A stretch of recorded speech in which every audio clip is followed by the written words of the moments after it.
¿Preparado? ¿Empezamos? Ya. Eh, bueno, el capítulo de ahora vamos a trabajar acerca de diluciones, ¿sí? Por lo tanto, el primer concepto importante es como, ¿qué es una mezcla? ¿Ya? Siempre nos van a hablar como de mezcla. Entonces, bueno, uno podría decir agua con sal, gas natural, leche, el aire, el vino, no sé, como que las mezclas en realidad están presentes en todos lados. Como que prácticamente todo está combinado, no tenemos mucha presencia de sustancias puras, ¿ya? Ahora, para hablar como de lo que sería como una mezcla, tenemos que entender de que una mezcla es la combinación de dos o más sustancias puras, ¿ya? Acá no aparece definido, pero es importante que se entienda que una sustancia pura es una sustancia que tiene, ojo con esto, una composición definida. Una composición definida, por ejemplo, no sé, pues el CO2. El CO2, si es CO2, se sabe que va a ser uno de carbono con dos de oxígeno. CO2, siempre eso. Ya no va a cambiar esa proporción. No va a haber uno que va a tener como tres de carbono y uno de oxígeno. Eso ya no va a ser CO2. Por lo tanto, cuando hablamos de una sustancia como pura, vamos a decir que esa sustancia tiene una composición definida, a diferencia de una mezcla. Por ejemplo, yo de mezcla podría decir agua con aceite. Una mezcla, yo podría decir ya le agrego 10 de agua y 5 de aceite. O podría ser al revés, 10 de aceite y 5 de agua. Yo voy cambiando las proporciones. Por lo tanto, no tengo una proporción definida. Cuando hablamos de eso, hablamos de que es una mezcla. No tenemos una proporción definida en los componentes, en su composición. ¿Ya? Ahora, cuando hablamos de mezcla, tenemos los dos tipos, la homogénea y la heterogénea. ¿Qué nos quiere decir cada una?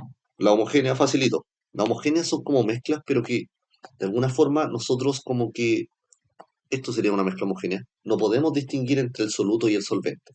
El soluto es la sustancia que tú estás como disolviendo en tu solvente, que por lo general es el líquido, ¿ya? Se dice que el soluto es la que está en menor proporción, mientras que el solvente es el que está en mayor proporción. Por lo tanto, una mezcla homogénea es cuando tú mezclas, ejemplo, el agua con sal o el agua con azúcar. Como que al mezclarlo no podemos ver así como los granitos de sal o los granitos de azúcar una vez que se han disuelto en el agua. Como que todo pasa a ser parte de lo mismo, ¿ya?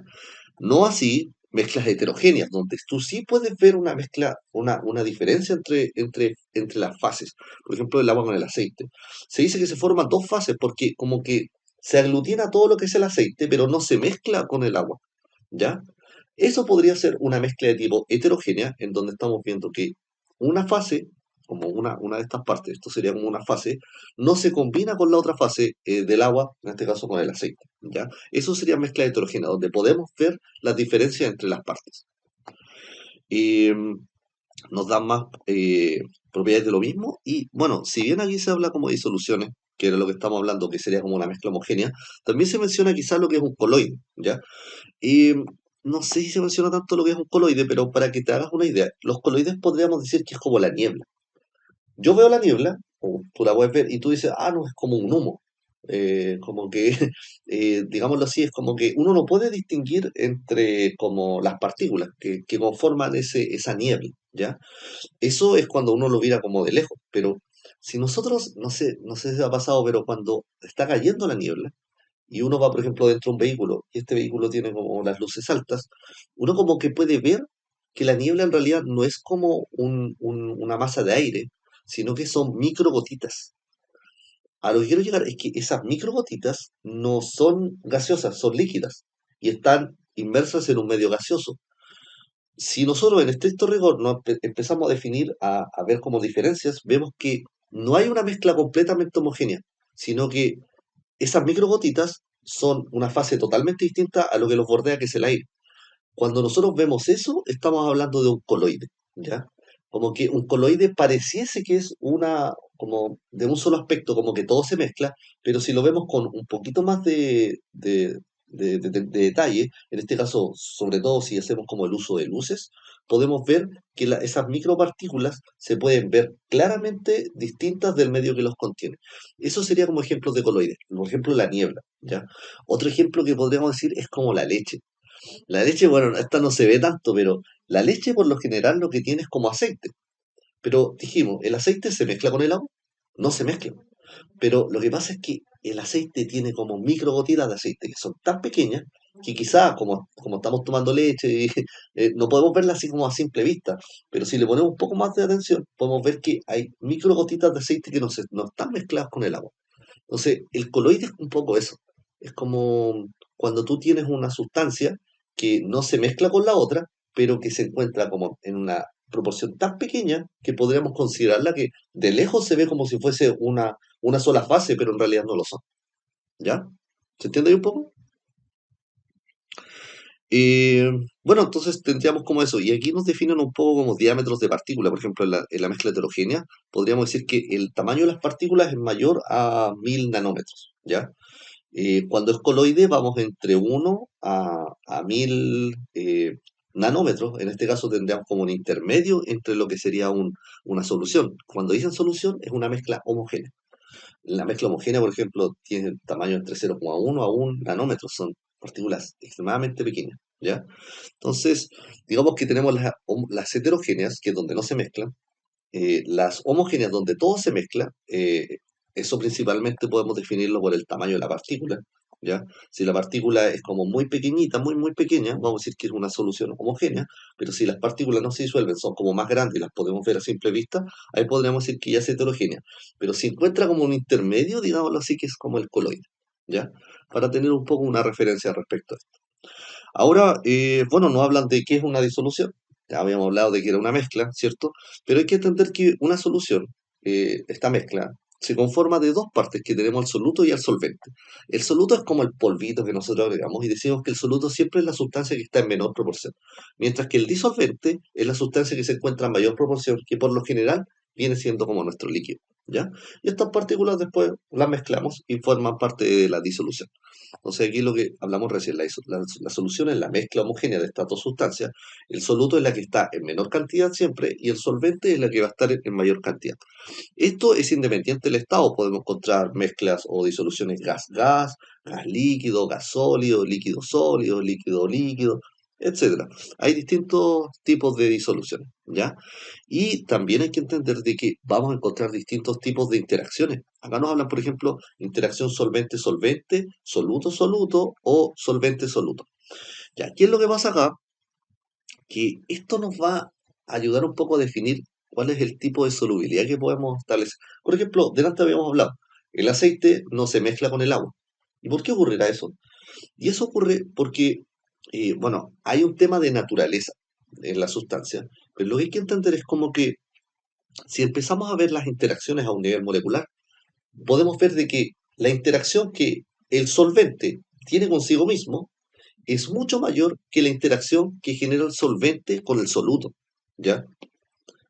Entonces, uno dice que, hay que pensarlo de esta forma, como que cuando las sustancias se van a mezclar, cuando la interacción entre el soluto y el solvente haga que el líquido, por ejemplo en este caso el agua, deje de interaccionar solo con el agua para mezclarse con la otra sustancia. Tendríamos que encontrar que la interacción del solvente con el soluto tiene que ser mayor a la interacción que nosotros encontramos entre el soluto-soluto o entre el solvente-solvente. Mientras no logremos sobrepasar esa interacción, las sustancias no se van a mezclar. Por ejemplo, digámoslo así, en el agua con el agua interacciona consigo mismo, ¿ya? Porque son sustancias polares, ¿ya? Esto quizá lo vamos a ver un poquito más adelante, no sé si ya lo vieron, el concepto de polaridad. Lo polar se disuelve con lo apolar con lo apolar, pero lo polar no se solubiliza con lo polar, no se mezcla, ¿ya? Entonces, cuando hablamos de que un solvente, una interacción solvente-solvente, el agua con el aceite no se disuelve, ¿sí? El agua con el aceite no se disuelve, sí, entender de que siempre se disuelve lo polar con lo apolar con lo apolar, pero lo polar con lo apolar no se mezcla, ¿ya? Eso tenerlo claro. Ya, entonces, bueno, para cerrar aquí, lo que tenemos que entender, para que una sustancia, en este caso una mezcla, interaccione lo que es el soluto con el solvente, las fuerzas de interacción entre el soluto y solvente tienen que ser mucho mayores que las interacciones soluto-soluto y las interacciones del solvente con solvente.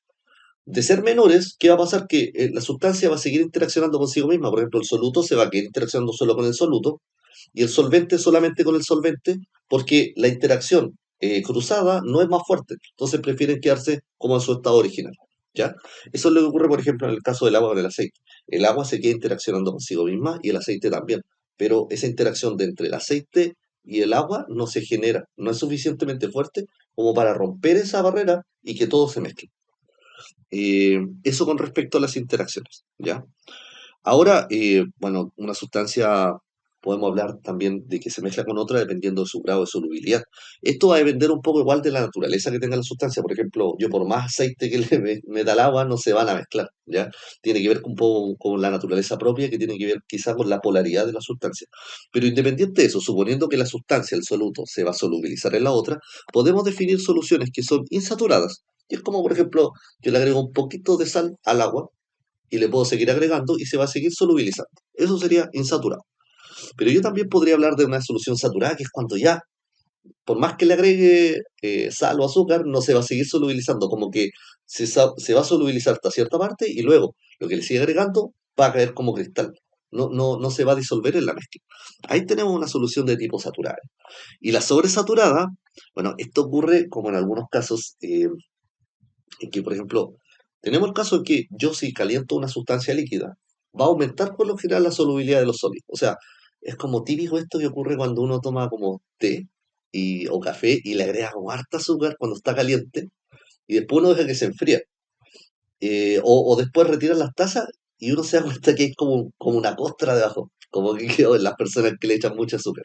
Eso ocurre porque la sustancia en algún punto estuvo sobresaturada, tenía mucha mayor cantidad de la que soportaba, pero eso nosotros lo alcanzamos aumentando la temperatura, ¿ya? Una solución saturada va a ser eso, sobresaturada va a ser eso, va a ser una sustancia que tiene más cantidad de la que puede soportar, ¿ya? Eh, bueno, ahí nos dan algunos ejemplos de los distintos tipos, de cómo se vería, ¿ya? Factores que afectan la solubilidad, bueno, hay varios. El primero, la naturaleza del solvente, lo que comentamos recién.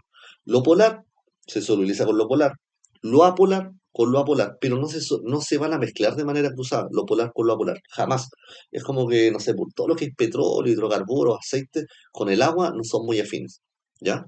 Las grasas también, las grasas, todo eso es como apolar, es hidrofóbico, ¿ya? Hidrofóbico como que no está ni ahí con el agua, ¿ya? Acá también nos dice que lo iónico se solubiliza con lo polar, y esto tiene que ver con las interacciones que se generan. Toda sustancia iónica es como sustancia que de alguna forma, al disociarse, como que tiene cargas, positiva y negativa. Entonces, esas cargas que generan como cierta atracción con lo polar. Es como un imán, pues. Si yo coloco algo que está cargado, un imán fácilmente se le va a pegar. Lo mismo se genera a un nivel molecular, ¿ya? Entonces, lo polar con lo polar o también con lo iónico, ¿ya? Mientras que lo apolar va a tender a estar asociada consigo mismo, ¿ya? Solamente con lo apolar. Esto con respecto a la naturaleza, a la solubilidad y cómo la naturaleza del soluto y solvente afectan en dicha solubilidad, ¿ya? Con respecto a la temperatura, tenemos dos partes que hay que analizar. Primero, lo que hablamos recién, como que cuando yo calentaba un líquido y yo le agregaba sólido, ¿qué pasaba con la solubilidad? Esto aumenta. O sea, si yo estoy calentando un líquido y yo le agrego como un solvente, un soluto, perdón, y por lo general va a tender a aumentar la solubilidad. Esto pasa, por ejemplo, el azúcar o la sal, que yo a este líquido, al agua, en este caso la caliento, y va como a solubilizar mayor cantidad de solvente, de soluto, perdón. Pero eso no ocurre para cualquier sustancia. Porque cuando nosotros tenemos gases, ocurre al revés. Pensémoslo así, pues, los gases que son, las gases sustancias que están súper libres. Entonces, si yo caliento un líquido, ese líquido tiene solubilizados gases. ¿Qué va a pasar con los gases? Como adquieren mayor energía cinética, mayor temperatura, tienden a escapar del seno del líquido. Entonces, en ese caso, disminuye la solubilidad. Por lo tanto, la temperatura va a aumentar cuando nosotros analizamos la solubilidad en sólidos. Si aumentamos la temperatura, va a aumentar la solubilidad de sólidos. Pero si nosotros analizamos la solubilidad de los gases, es al revés. La solubilidad de un gas disminuye a medida que aumentamos la temperatura, ¿ya? Entonces, analizar primero el estado de agregación de la sustancia antes de analizar si es que aumenta su solubilidad dependiendo de la temperatura. Lo otro es analizar el efecto de la presión. Y la presión de inmediato asociémosla a las bebidas. Cuando uno abre una bebida, ¿por qué suena ese? Porque cuando uno presuriza estas botellas, uno aumenta mucho la presión y el gas de cierta forma como que tiene que entrar y solubilizarse como a la fuerza dentro del líquido. ¿Y qué es lo que pasa? Que nosotros abrimos la botella y suena como ese gas y es porque estamos liberando la presión. Como liberamos la presión, el gas tiende a escapar del seno del líquido. Por lo tanto, el efecto que tiene la presión primero es sobre gases. La presión aumenta la solubilidad de los gases en los líquidos. ¿ya? Pero no tiene efecto sobre líquidos o, como o sobre sólidos, solo sobre gases. Por lo tanto, de inmediato, el efecto de presión, asociarlo a solubilidad en gases solamente. Mientras mayor sea la presión, mayor va a ser la solubilidad de un gas en un líquido, ¿ya? Lo otro también que se menciona es el grado de agitación, pero la agitación en realidad como que no aumenta la solubilidad. Uno tendría a pensar, ya, si lo revuelvo más, como que se va a mezclar más. Se va a mezclar más rápido, pero no se va a mezclar más. Es como, por ejemplo, si yo tengo algo sobresaturado y lo agito, lo agito, lo agito, no se va a solubilizar más.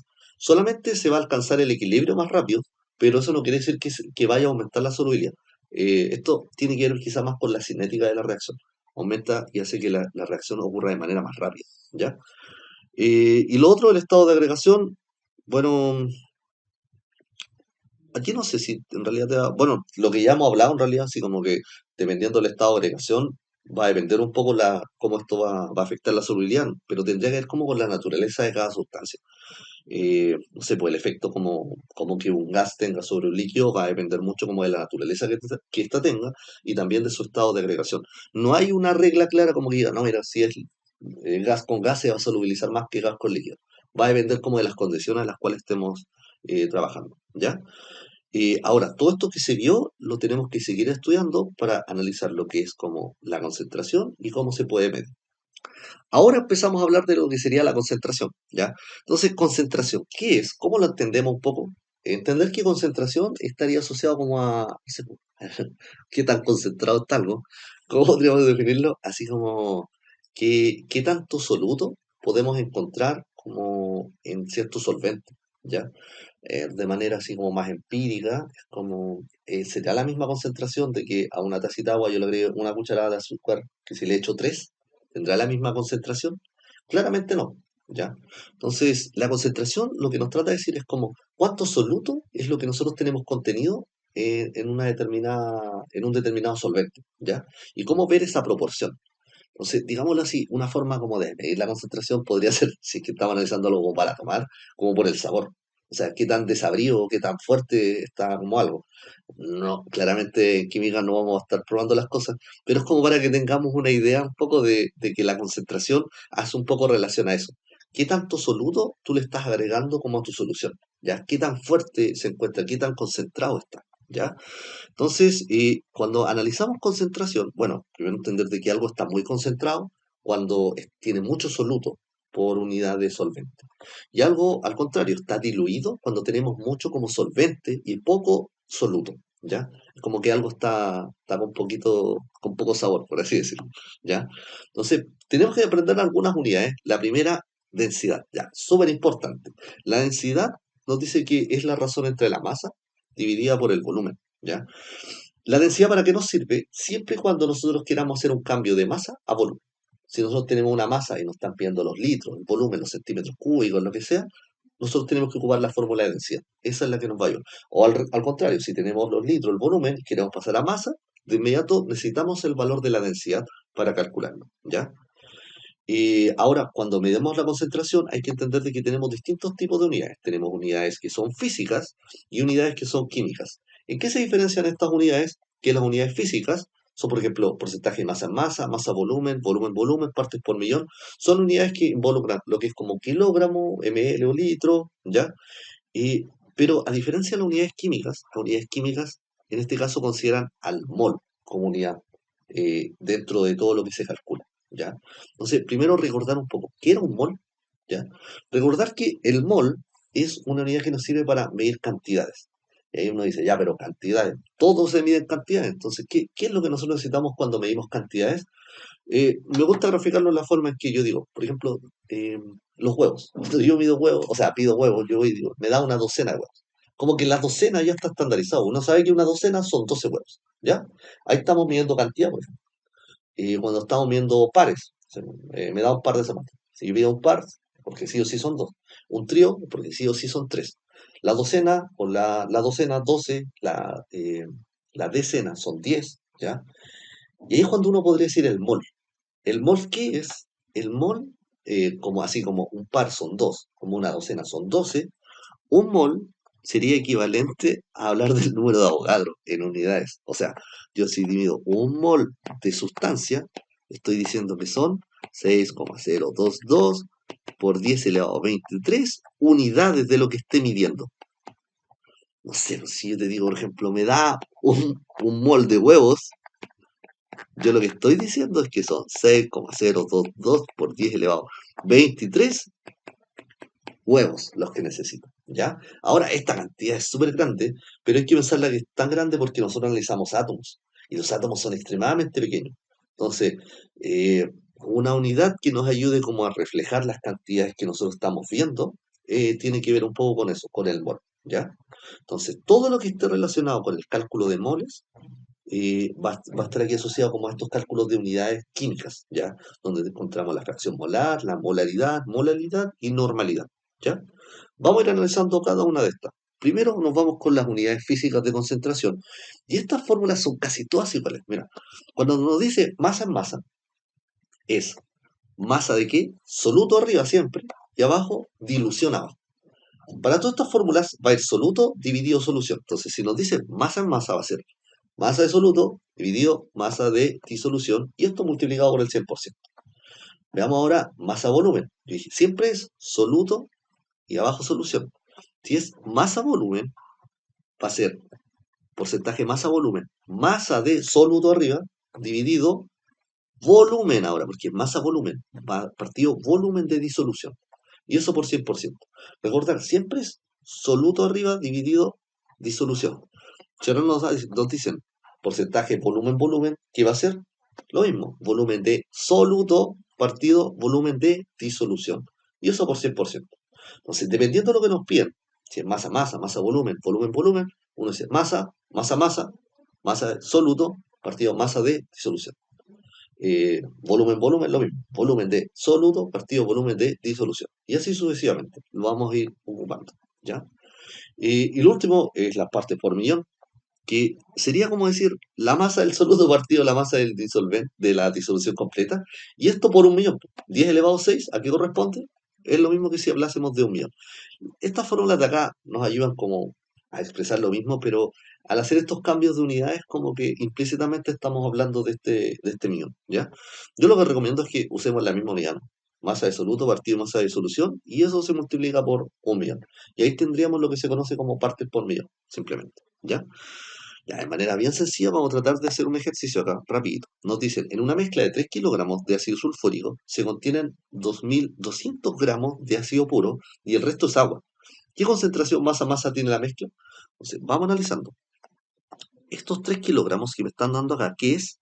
Eso, a inmediato, 3 kilogramos masa de disolución. Esto es la masa de la disolución.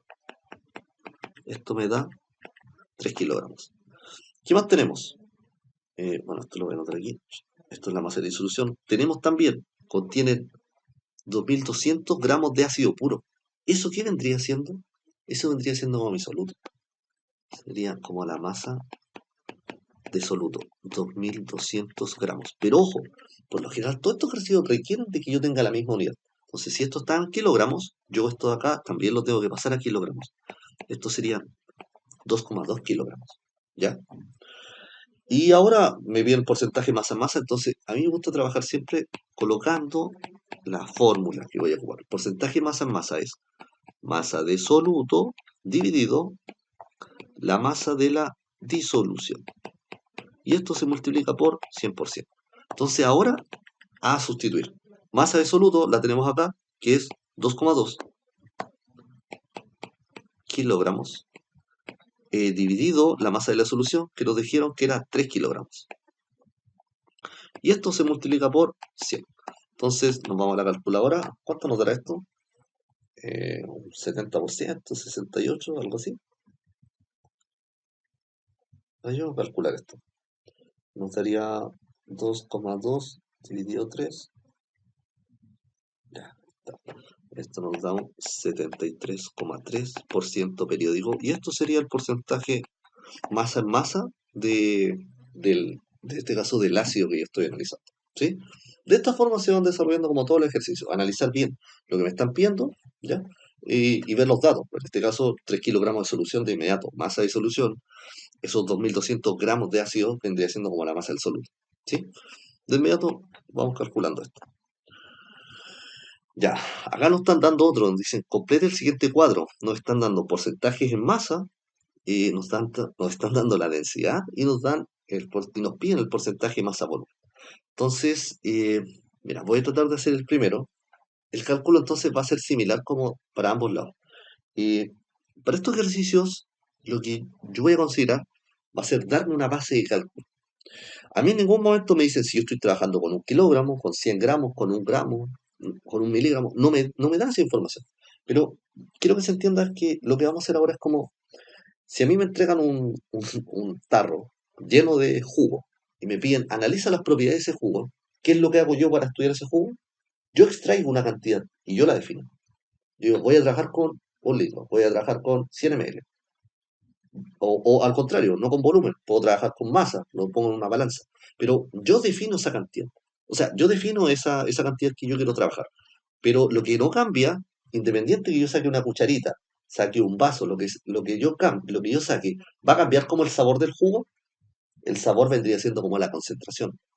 ¿Va a cambiar si yo saco una cucharadita que si yo saco un vaso? Es como la bebida, la Coca-Cola, no sé, como que yo saque un vasito chico, que saque un tazón o me la tome entera, el sabor va a ser siempre el mismo, la concentración no va a cambiar.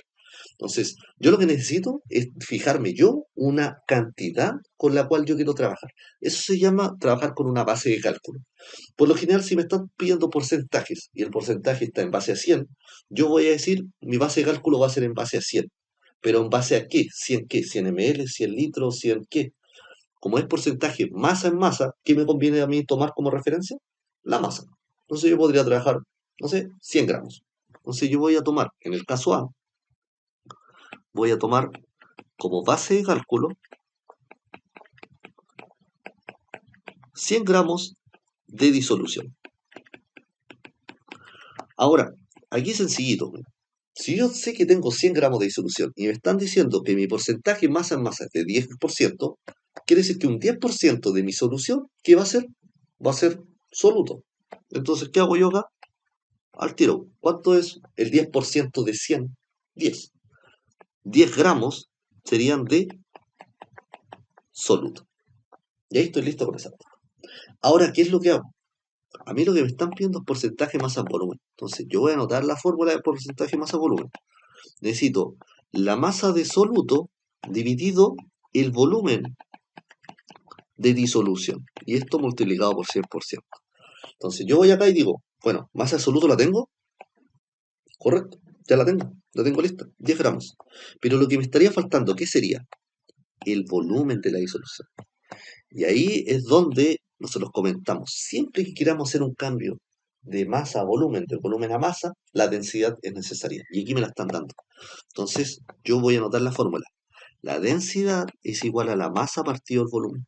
Yo lo que necesito, ¿qué es? Yo ya tengo la masa, necesito el volumen. Yo hago un trabajo algebraico. ¿Qué es lo que hago? Paso el volumen multiplicando y la densidad dividiendo. Me queda que el volumen es la masa partido la densidad. Y ahora yo simplemente sustituyo. La masa de mi disolución son 100 gramos y lo divido por la densidad de mi disolución, que es 1,12 gramos partido ml. A dividir. ¿Cuánto nos da esto? Me da 90,09. Esto estaría en ml. Ahora, ¿qué es lo que tengo? Esto es el volumen de disolución. Por lo tanto, ¿yo qué hago acá? Facilito. Reemplazo. La masa de mi soluto es de 10 gramos y lo divido en 90,09. Si no, 09. Bueno, perdón, era 90,09. Redondar. 0,09 ml. Y esto por 100%. Y ahora a calcular. Sería 10 dividido 90,09 me da 0,111. Y esto sería, perdón, por 100, me equivoqué, sería 11,1. Un 11,1% masa volumen. Eso sería mi porcentaje acá, 11,1%. ¿Ya? Para calcular entonces estos 10 gramos de soluto que yo ya había calculado, yo yo lo hice rápido, pero con una regla de tres simples sale fácil, así como digo. 100 gramos equivalen a mi 100%. Entonces, yo ahora quiero saber cuántos gramos tengo contenido en 10%, porque recordemos, era un 10% lo que yo necesitaba. Entonces, yo como tengo la relación fácil, acá yo de inmediato digo que el X vale 10 gramos, ¿ya? Por eso yo también escojo una base de cálculo fácil. Por eso yo escogí 100 gramos, porque de esa forma se traspasa directo como el porcentaje de masa. También pude haber elegido 1 kilogramo, 10 gramos, lo que yo hubiese elegido, y este resultado hubiese sido el mismo, ¿ya? Pero ahí va también como la claridad que uno tenga a la hora de elegir una unidad que a nosotros nos convenga. Por eso yo comentaba que siempre que estemos trabajando con porcentaje, por lo general tomar una base 100 gramos, 100 kilogramos, algo que nos ayude. Acá igual, considerar que la unidad de densidad era gramos partido ml, por eso yo también consideré 100 gramos, para que esto se transformase en 100 ml, ¿ya? Bueno, los demás ejercicios van tomando una forma similar. Esa es como un poco la manera en cómo deberíamos hacer todos estos ejercicios, ¿ya? Y ahora nos vamos a la parte de unidades químicas de concentración. Entonces acá tenemos lo que es fracción molar, molaridad, molalidad con L y la última es la normalidad, ¿ya? Entonces vamos primero con la fracción molar. Lo que nos dice facilito. Moles de I partido moles totales. En realidad la fracción molar tú la calculas por componente. No solamente en mezclas hay dos sustancias, por lo general hemos hablado de soluto solvente, pero muchas veces las mezclas pueden considerar 3, 4, 5, 6, infinitas sustancias, ¿ya? Entonces, cuando nos toque calcular la fracción molar, vamos a tener que calcular los moles de esa sustancia dividido los moles totales, ¿ya? No sé, pues si tenemos una mezcla de dos sustancias, analicemos, no sé, pues podemos calcular fracción molar del soluto o fracción molar del solvente. Pues sería moles de soluto partido moles totales o moles de solvente partido moles totales. Va a depender de cómo lo que nos estén pidiendo en el ejercicio. ¿Ya? Ahora entramos a lo que es molaridad. Molaridad o también se le dice concentración simplemente, o concentración molar, ¿ya? La molaridad nos dice que son los moles de soluto dividido los litros de disolución, ¿ya? Entonces, esto nos combina de alguna forma lo que son los moles de soluto con el volumen total de la disolución, ¿sí? ¿Todo bien ahí? Con eso nosotros deberíamos calcular lo que es molaridad. Esta fórmula se utiliza mucho, ¿ya? Y lo que hay que considerar acá es que esta fórmula es como que incrementar la memoria, ¿ya? Acá nos piden un ejemplo. Nos dicen, en 3000 ml de mezcla hay 5,77 moles de sal. ¿Cuál será la molaridad? Entonces, de inmediato, lo mismo. Mira, nos están dando acá lo que vendría siendo como el volumen de la mezcla. No lo dicen como volumen, pero uno tiene que identificar. Ml es volumen. Tenemos el volumen. Y ojo, que esto tiene que estar en litros. Litros, litros. Y acá no está el litro, ¿cierto? Entonces, de inmediato nosotros transformamos esto. 3000 ml son 3 litros. Y esto ya está en moles, así que esto lo podemos sustituir directo. Acá, ¿ya? Entonces, vamos, decimos concentración molar, como una M, sería 3 partido 5,67. Y nos vamos a nuestra calculadora y nos da 3 dividido 5,67. Me dio 0,529 mol partido litro. Esto sería como la unidad, ¿ya? También esta unidad puede simbolizarse como con una M mayúscula, como de molaridad. También nos sirve. Así más o menos vamos trabajando todo lo que es referente a molaridad, ¿ya? Ahora nos vamos con molalidad, con L. ¿Ya? Y esta es una fórmula similar, pero distinta, así que hay que tener ojo acá. La molalidad nos habla de que son los moles de soluto, pero ahora estos moles tenemos que dividirlos en kilogramos de disolvente, no de disolución, ¿ya? Son moles de soluto partido kilogramos de disolvente. Esto cambia un poquito las cosas, ¿ya? Mira, veamos el ejemplo. Nos dice que se formó una disolución de azúcar y agua. Se tenían 5 kilogramos de agua, ¿ya? Y se calcularon los moles de agua obteniéndose, los moles de azúcar, perdón, obteniéndose 5,89 moles. ¿Cuál es la molaridad? Bueno, aquí la entregaron fácil. Fíjate que acá nos dicen, se tienen 5 kilogramos de agua. No nos dicen, tenemos 5 kilogramos de disolución. Ya, muchas veces puede que entreguen eso y si nos dan la masa de la disolución, hay que restarle la masa del soluto para obtener únicamente la del solvente. ¿Ya? Recordemos, masa de disolvente, kilogramos. Estos serían los kilogramos de disolvente, los que tenemos acá. ¿Ya? Y bueno, los moles de soluto acá lo entregaron directo, que nos decían que era 5,89, que sustituimos solamente y nos da el tiro. ¿Ya? Pero es importante que se haga la distinción. En caso de que te den la masa completa, hay que calcular la masa de soluto y restársela a la masa completa para obtenerla del solvente, ¿ya? Porque necesitamos obtener la masa del solvente únicamente, ¿ya? Bueno, lo que también tenemos que entender es la normalidad, ¿ya? ¿Y qué nos dice acá? Se define como el número de equivalentes de un soluto dividido entre el volumen de la disolución. La normalidad también se conoce como concentración equivalente, ¿ya? ¿Qué es esto del número de equivalentes? Ahí nos dice, el equivalente es la cantidad de soluto que reacciona con una cantidad determinada de otro reactivo, ¿ya?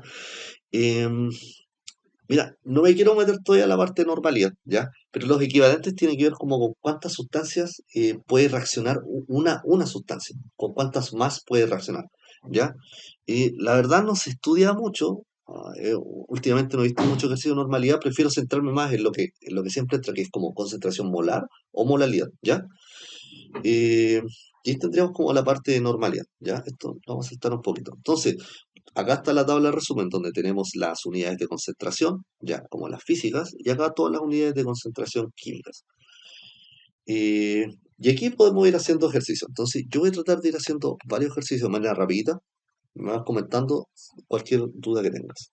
El primero nos dice calcular el porcentaje masa en masa de soluto en una reacción que se prepara disolviendo 50 gramos de bromuro de potasio en 60 gramos de agua. De inmediato acá nos están diciendo, esto sería soluto. Y esto como son 60 gramos, un poquito más, vamos a decir que este es el solvente. Entonces, la fórmula nos dice que el porcentaje masa en masa es la masa de soluto dividido la masa de, perdón, de solvente, de solución. Y esto se multiplica por 100. Entonces, yo tengo la masa de soluto, ¿sí? La tengo.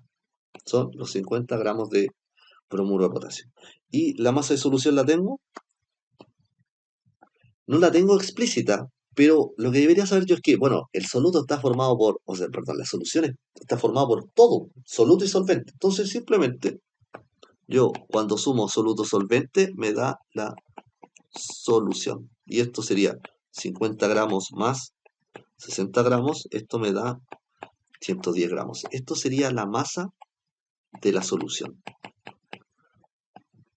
Ahora sustituimos. Sería, perdón, 50 gramos partido 110 gramos y esto se multiplica por 100%. Entonces ahora nos vamos a la calculadora y calculamos, esto nos da 45,45 periódico por ciento. ¿Ya? Ahí tendríamos de inmediato lo que sería el porcentaje masa en masa. ¿Ya?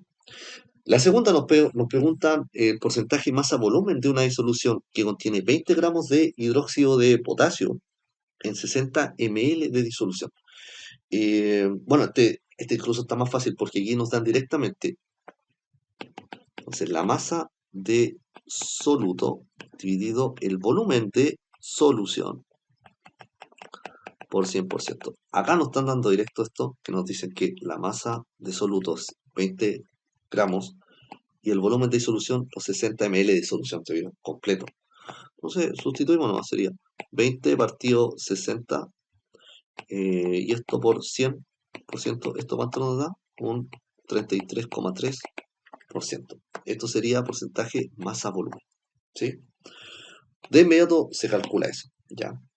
Calcular la molaridad de una solución de 250 ml que están disueltos 30 gramos de NaCl. Vamos entonces, lo primero, nos están dando, bueno, molaridad, voy a calcular la forma, voy a anotar la fórmula de molaridad. La molaridad es moles, lo simboliza con N, partido volumen que tiene que estar en litros. Vamos acá, estos 200 ml, ¿qué es? El volumen de solución. Pero ojo, esto tiene que estar en litros. Entonces, este volumen sería 0,250 litros. Ahora sí, yo lo puedo colocar. Y acá, ¿qué tengo? 30 gramos de NaCl. ¿Tengo los moles? No tengo los moles. Lo que tengo aquí, estos 30 gramos es masa. Entonces, ¿qué tenemos que hacer? Una transformación. ¿Cómo nosotros transformamos todo lo que es masa a moles o de moles a masa? Tenemos que usar lo que es la masa molar, ¿ya? La fórmula aquí nos dice que los moles son equivalentes a la masa, bueno, lo voy a anotar así como por letras. Moles es equivalente a la masa dividido la masa molar. ¿Y qué es la masa molar? Es lo que nosotros encontramos en nuestra tabla periódica. En la tabla periódica nosotros siempre encontramos las masas de las sustancias. Por ejemplo, el caso del cloro, vamos acá. No sé, ya, ahí está la masa. Eso dice ahí, 35,45. Eso vendría siendo mi masa molar. La del cloro.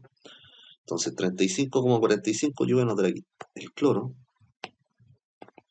NaCl, 35,45 es la masa del cloro. Y la del sodio creo que es 23. Sí, 22,99, 23. ¿Ya? Y ahora, al sumar esto, ¿cuánto nos dará? 58,45 gramos partido mol. Ahí tendríamos lo que es la masa molar. Ahora, lo único que hacemos va a ser sustituir. Vamos. ¿Cuánto es la masa de la sustancia? Me dice que son 30 gramos y se dividen 58,45 gramos partido mol. Así que a dividir. Vamos acá. 30 dividido 58,45. Esto me da los moles. 0,513 mol. Y es esto lo que yo necesito colocar acá. Así que ahora vamos sustituyendo los moles, 0,513 mol dividido el volumen que son 150 litros. ¿Ya? Esto me da 2,05 mol partido litro. ¿Ya? Ahí tendríamos la concentración en la primera. Nos dice cuál es el volumen de HCl concentrado con una densidad de 1,19 gramos partido ml y 38% de HCl en masa. Ya eso sería como porcentaje en masa. Necesarios para preparar 1 litro de solución de uno normal. Ya, para que nos hagamos una idea, acá nos piden de la normalidad y para eso hay que calcular un poco lo que son los equivalentes. ¿Ya? Yo comento un poco que los equivalentes tienen que ver como con esa capacidad que tiene la sustancia como para reaccionar con otra, ¿ya? En este caso, el HCl es un ácido, ¿ya? HCl. Y bueno, la teoría de ácido base quizás todavía no lo han visto, pero los ácidos son las sustancias que liberan como un protón, un hidrógeno. Entonces, ¿cuántos protones libera el HCl? Libera uno solo. Por lo tanto, a la hora de calcular los equivalentes, tendríamos que considerar que el HCl tiene como un equivalente por peso, ¿ya? Porque libera uno solo, ¿ya? Entonces, vamos calculando acá. Lo que necesitamos entonces, fíjate, no nos dan ni la masa, no nos dan tampoco volumen. Lo que sí nos están dando es como la densidad y nos están dando una concentración. Esa concentración nosotros la vamos a tomar. ¿Por qué? Vamos a trabajar con eso para hacer un cambio de unidad. Entonces, estos 38 que nos dicen ahí que está en porcentaje en masa, quiere decir que el porcentaje en masa, que sería masa de soluto dividido masa de solución, y esto por 100%, esto nos está diciendo que si tenemos un porcentaje de un 38%, si yo voy a tomar como base de cálculo, voy a tomar 100 gramos de solución. Si yo tengo 100 acá, estos se me van a ir, ¿cierto? Y aquí me va a quedar la masa de soluto. ¿De cuánto va a ser esa masa? De 38. Entonces, si yo tengo 100 gramos de solución, voy a tener 38 gramos de soluto. ¿Ya? Eso es importante por mientras, ¿ya? Ahora, voy a cambiar un poquito para considerar esto. Con mis 100 gramos de solución, ¿qué puedo hacer yo ahora? Yo voy a calcular lo que sería el volumen, ¿ya? Entonces yo voy acá y digo, la densidad es igual a la masa partido el volumen, o sea que el volumen es la masa partido la densidad. Si yo tengo 100 gramos y lo divido en mi densidad, que son 1,19, ¿cuánto me dará esto? Lo calculamos rapidito. Sería 100 dividido 1,19, 84 ml. ¿Ya? Tenemos listo lo que serían los ml de esta sustancia. ¿Ya? Esto vendría siendo como mi volumen. ¿sí? Entonces, recordar un poco a la fórmula que habíamos visto recién, que era la normalidad, el número de equivalentes, ya por gramo, partido el litro de disolución, ¿ya? Entonces, yo tengo que ir acá, para calcular el número de equivalentes, es como que yo calculo de alguna forma como los moles, por así decirlo. Es similar como calcular los moles, ¿ya? Yo voy a hacer un cálculo de moles, y para calcular los moles, ¿qué necesito? Necesito la masa. Entonces, la masa ya la tengo. Tengo 38 gramos de soluto. El soluto en este caso es mi HCl. Entonces, lo que yo voy a hacer ahora es pasar esa masa a moles. ¿Y qué era lo que hacíamos? Recordar, los moles es igual a la masa dividido la masa molar. Entonces, voy acá y yo noto 38 gramos se divide en la masa molar. Bueno, la del cloro la teníamos delante, era... Bueno, aquí está de hecho la masa molar, 36,5. 36,5, esto es la masa molar, en este caso del HCl, y esto nos permite calcular de inmediato los moles. Esto nos da algo similar a 1, 38 dividido 36,5. Nos da 1,04 moles. Y ahora, una vez que tengo los moles, yo de alguna forma tengo que identificar, bueno, el HCl cuando yo tengo un mol, estoy diciendo que también tengo un equivalente. Por lo tanto, para calcular la normalidad, lo que me están pidiendo es el número de equivalentes partido el volumen en litros. Y como yo tengo esta relación de que un mol es equivalente, es lo mismo que un equivalente, yo voy a calcular directamente con los moles. Va a ser 1,04 equivalentes dividido el volumen que teníamos acá, que esto, 84 ml, son 0,084 litros. Y a calcular, ¿cuánto nos da esto?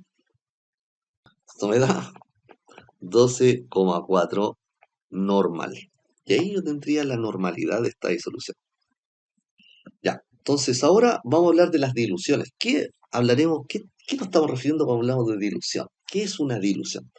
Dilución viene como de diluir algo, ¿no? Y cuando estamos diluyendo algo, es como cuando le echamos más agüita a la sopa, más agüita como al café, para que no quede tan concentrado. Diluir es eso, es como agregar más solvente para que no quede tan concentrado, ¿ya? Y con esta formulita, nosotros vamos a calcular todo. Esta fórmula considera a C. C es nuestra concentración molar.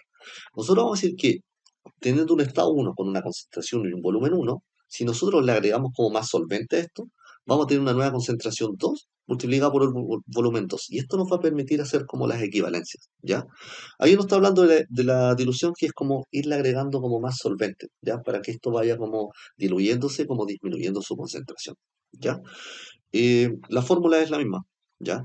De cierta forma, la teoría lo que nos está diciendo acá es que si nosotros multiplicamos la concentración por el volumen, lo que estamos obteniendo son moles de soluto antes de la dilución. Entonces, si yo le estoy agregando como solvente, estoy cambiando los moles de mi soluto. Si yo lo tengo como aquí en un vasito con vidrio, los moles de soluto no cambian. Los moles de soluto siempre van a permanecer iguales, porque yo que le estoy agregando es solvente a mi solución.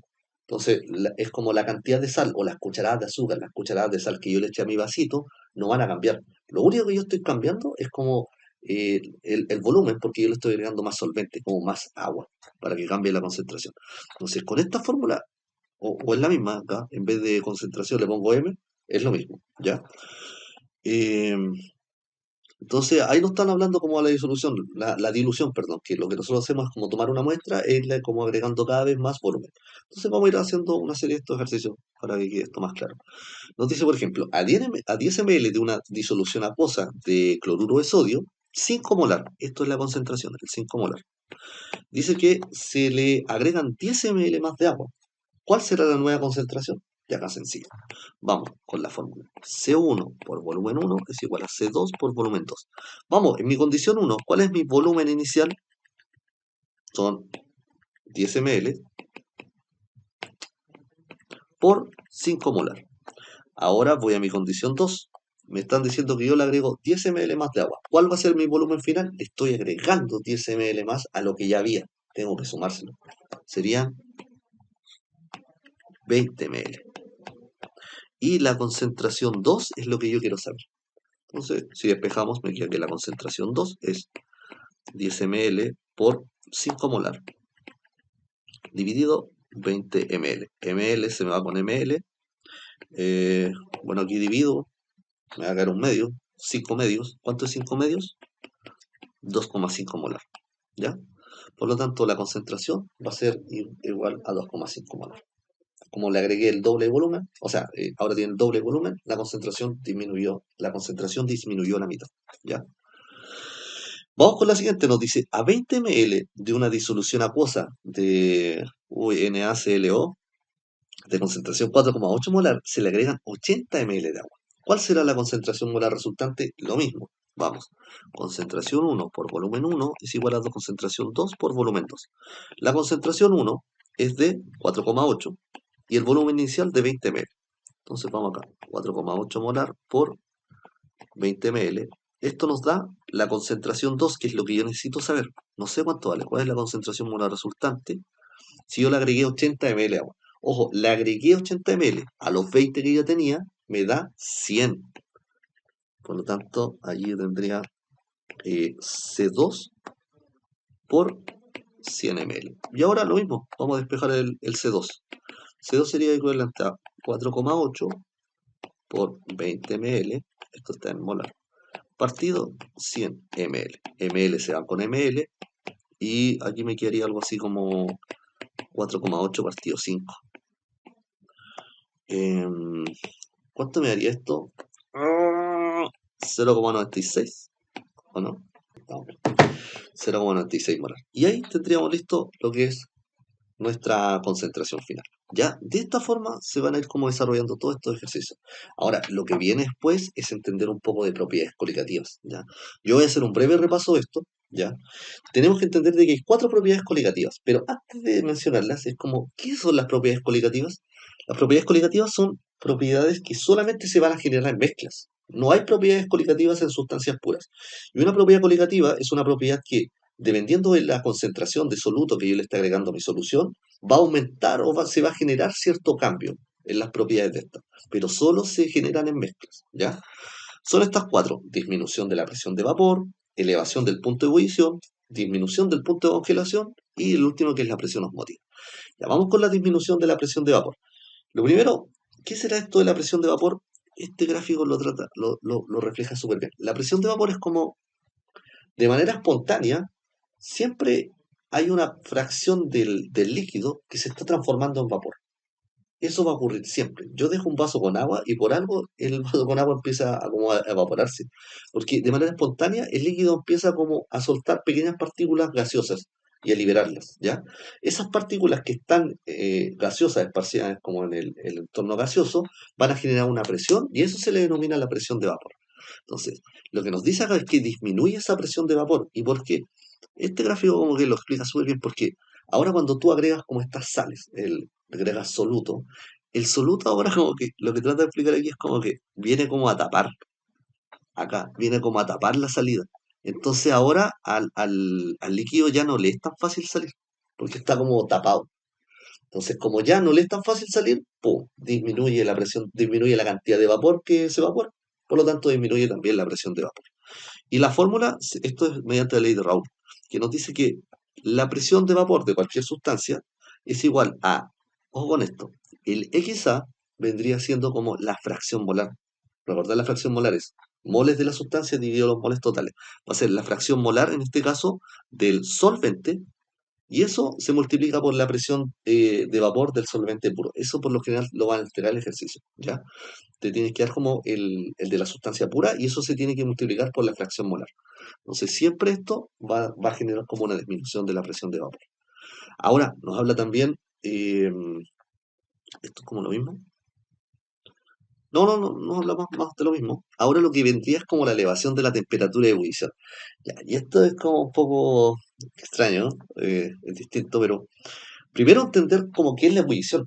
La ebullición es como ya, cuando se transforma como el líquido a gas, ¿ya? Uno lo define así. Pero en estricto rigor, la ebullición se define como la presión a la cual la presión de vapor de la sustancia se iguala con la presión del ambiente con la presión atmosférica. ¿Ya? Y esto, ¿cómo podemos verlo reflejado un poco como en lo que es como la normalidad, la cotidiana? No sé si qué tan cotidiano es, pero quizás en la tele uno lo ve. No sé si has escuchado que las sustancias cuando los alpinistas suben en las alturas, se sabe de que el agua ebulle a menor temperatura. Y es porque cuando uno está en las alturas hay menor presión. Y como hay menor presión, tú necesitas calentar menos la sustancia, porque a una menor temperatura ya alcanzaste la presión atmosférica, porque en el entorno arriba, cuando estamos a la altura, hay menor presión atmosférica. Entonces, ahora no necesita llegar a los 100 grados Celsius para equiparar la presión atmosférica. Lo hace con una menor temperatura. ¿Ya? Ahora, ¿por qué explico todo esto? Porque este gráfico trata de reflejar un poco. Lo que hablamos recién era de que al agregar nosotros solvente, disminuye la presión de vapor. Entonces, esto en rojo, esta línea en rojo, era la presión del solvente puro. Pero ahora esta sustancia baja. ¿Por qué baja? Porque le agregamos soluto. El agregarle soluto disminuyó todo lo que era la presión, la presión de vapor. Entonces ahora nosotros si necesitamos llegar como a esta presión, una atmósfera, que es como la presión atmosférica, para que la sustancia ebulla, ahora a esa misma temperatura que antes teníamos, ahora ya no estamos por ejemplo, a los 100 grados Celsius, no alcanzamos la presión atmosférica que antes alcanzábamos. Ahora necesitamos como aumentar un poco más la temperatura para que ahora sí alcancemos la atmósfera que nosotros necesitamos. Y esta pequeña variación de temperatura es lo que se conoce como el aumento ebullioscópico o el aumento de la temperatura de ebullición. Y esto es equivalente a lo que se menciona aquí, una constante ebullioscópica, que las tienen que dar el ejercicio multiplicado por m, que aquí vendría siendo la molalidad. Por eso es importante ya trabajar con lo que teníamos antes. Esto es la elevación de la temperatura de ebullición. ¿Ya? ¿Dónde nosotros vemos reflejado esto? No sé si alguna es como algo que decían como las abuelas, las mamás, así, como no le echen la sal antes a la olla porque cuesta más que bulla. Y tiene un poco de razón, porque el hecho de agregarle sal quiere decir que ahora ya no va a hervir a los 100 grados Celsius, va a hervir un poquito más, le va a costar un poco más hervir, ¿ya? Entonces tiene un poco de sentido verlo como desde ese punto de vista, ¿ya? El otro que se analiza es la disminución de la temperatura de congelación, de solidificación, y bueno, para esto, no sé si, bueno, acá no pasa tanto, pero como en Estados Unidos, cosas así, hay camiones que pasan tirando un líquido sobre los caminos, y este líquido tiene muy alta concentración, y lo que hace es que cuando tú lo agregas sobre el suelo, en este caso, la temperatura de congelación ahora no va a ser 0 grados Celsius, sino que va a ser mucho menor. Y al ser menor, es probable que la sustancia ahora se descongele, ¿ya? Cuando nosotros agregamos como un soluto a una sustancia, ahora le va a costar más como congelarse. O sea, va a disminuir la temperatura de congelación. Si antes se congelaba a 0 grados Celsius el agua, si le agregamos sal, ahora va a congelar, no sé, pues, -1, -2 grados Celsius. ¿Ya? Necesita menor temperatura para disminuir su temperatura de congelación. Y la fórmula es la misma que la anterior, pero ahora no utilizamos una constante ebullioscópica, sino una constante crioscópica.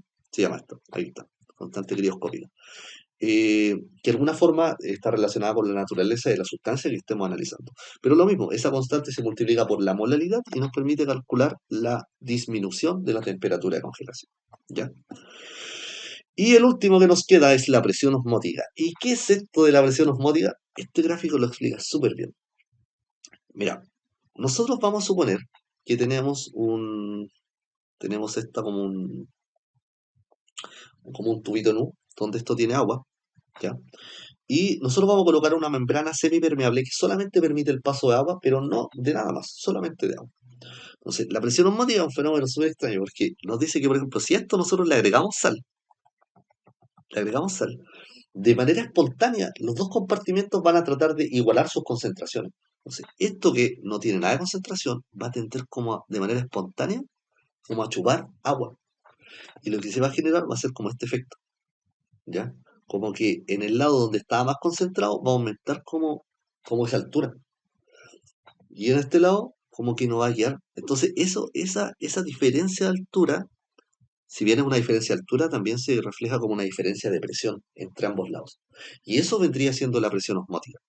Y la presión osmótica, que se simboliza con la letra pi, está dada por la molaridad con R, concentración molar, moles partido volumen, por R, que es la constante de los gases, que es esa que está ahí, 0,082 atmósferas por litro partido por Kelvin, y por la temperatura, que también tiene que estar en Kelvin, ¿ya? Con eso nosotros podríamos calcular fácilmente lo que sería la presión osmótica en cualquier ejercicio, ¿ya? Bueno, esto hay que aprenderlo, ¿no? Las propiedades coligativas. Son estas cuatro y más o menos hay que un poco entenderlo. La presión osmótica es importante en el ámbito de la salud, por ejemplo, porque tenemos estos como los glóbulos rojos y dependiendo de la concentración que uno tenga, va a generar que, por ejemplo, estas sustancias como que si está en un medio hipertónico, no, perdón, hipotónico afuera, como con baja concentración, como que va a tender, no, perdón, si está en un medio muy concentrado afuera, hipertónico, como que, como está muy concentrado afuera, como que va a tender a drenarle el agua a las células, ¿ya?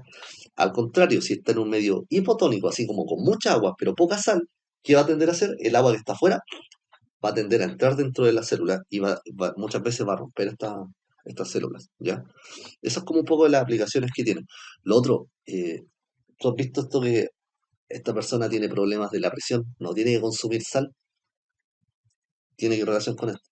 Porque cuando uno como que tiene mucho soluto, como que aumenta la presión, parte de su presión osmótica, ¿ya? Entonces tiene dos relaciones con la otra, ¿ya? Eh, y lo último es el factor de Van Hoff, que tiene que ver con que muchas veces las sustancias iónicas, cuando se disocian, lo hacen en varias partes. Entonces, cada una de estas partes o iones es como una entidad separada. Entonces, por ejemplo, el NaCl, si bien el NaCl es un mol, el NaCl se disocia en Na más y Cl menos, que vendrían siendo como dos iones. Entonces, ahora esta sustancia en vez de valer por uno, vale por dos. Eso es el factor de Van Hoff. Este, por ejemplo, el CaCl, el cloruro de calcio, en un cation de Ca y en dos de Cl. ¿Cuál factor de Van Hoff en este? Va a ser 3. Por lo tanto, el factor de Van Hoff, hay que irlo multiplicando en cada uno en este caso, en la temperatura ebullioscópica, en el descenso de la temperatura de congelación, en la presión osmótica, le tenemos que agregar ese factor I cuando sean sustancias iónicas. Eh, a eso se le dice electrolito también. Las sustancias iónicas son electrolitos. Sustancias no electrolíticas serían como sustancias covalentes, así como el azúcar, pero por lo general el ejercicio lo va a mencionar. Va a decir esta sustancia es un no electrolito. En cambio que los electrolitos sí tenemos que considerar como sustancias iónicas y ver en cuántas de estas se disocian. ¿Ya? Hay que multiplicarlo por ese factor.